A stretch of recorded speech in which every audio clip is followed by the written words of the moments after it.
all in the first quadrant are positive. Only cos is positive and the rest are negative. Here only tan is positive and the rest are negative. Only here sine is positive and the rest are negative. Let's do some numbers. Without using tables or calculator, find the values of sine of 150. So now looking at the sine of 150 here, let's draw this. Sine of 150, 150 lies, we start from here 0 degrees, this is 90, so 150 lies around here. So 150 degrees. So if you look at sine of 150, it's lying in the second quadrant. This is the first, so the second quadrant.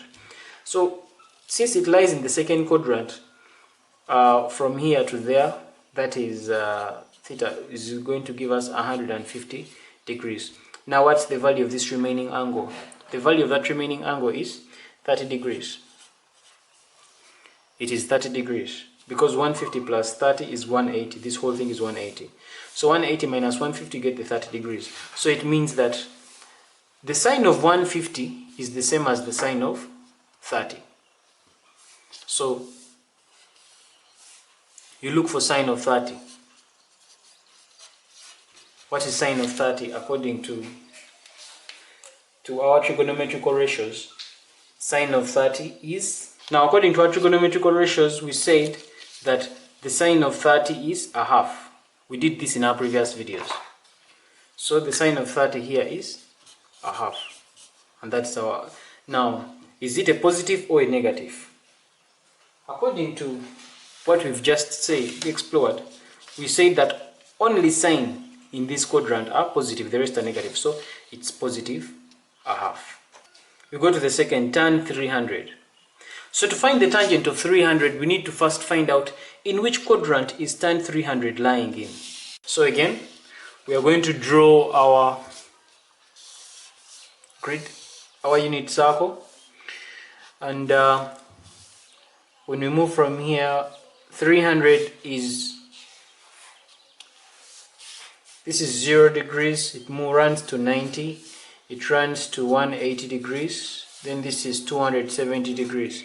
So it means 300 degrees lies between 270 and 0 degrees. Remember, when we are taking, we say 300 degrees, we start counting that 300 from here, moving that side. 90, 180, 270. So 300 lies somewhere there in the fourth quadrant. So if 300 degrees is lying within the fourth quadrant, what angle is this that has remained? So it is going to be, here it's 360, so it's going to be 360 degrees minus this 300. Here it's 300. And then you remain with 60 degrees. So it means that here you have 60 degrees. So now, you ask yourself, they want the tangent of 300. So the tangent of 300 is the same as the tangent of this 60 degrees. And so what's the tan of 60 degrees? From our ratios earlier, we say tan of the tangent of 60 is, from our ratios we say that tan of 60 is root 3 over 1. So it means tan of 60 is root 3 over 1. Now, is this tangent root 3 over 1, is it positive or negative? Going back to this, we said that in the fourth quadrant, all the values of cos, all the cosines of those angles in the fourth quadrant are positive, and the rest are negative. So it means that this answer is negative. Negative root 3 over 1. And that's our answer, or negative root 3. This tangent of 495, still we need to identify in which quadrant does this one lie in.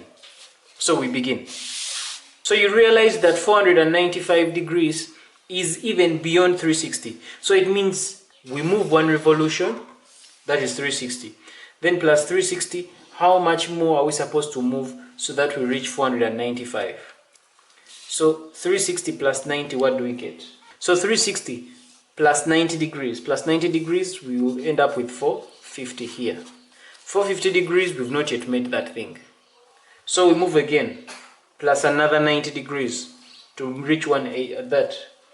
So when we add another 90 degrees, we come here, this is 540. So meaning that this angle 495 degrees is going to lie between 450 and 540. So it means that this continues up to there, so it lies in 495 is somewhere in between here, there. So it's lying in between, it's in the second quadrant, this angle. So now after identifying that it's in the second quadrant, we need to find out this remaining angle. What is that remaining angle? Of course here, this remaining angle is going to be 540 minus 495 to get this remaining angle. And 540 minus 495 gives us 45 degrees. So we have 45 degrees. So it means that the tangent of 495 is going to be the same as the tangent of 45. From the ratios we explored before, our tan of 45 is 1. So if our tan of 45 is 1, we need to find out, is this 1, is it a positive or a negative? Now this is lying in the second quadrant. And in the second quadrant, only values of sine are positive, so the rest are negative. So it means that our 1 here is negative. Please remember to share this video on other video sharing platforms and also subscribe and hit that like button. Thanks for watching, and this is Arnold Rangakoramia for Kisembo Academy.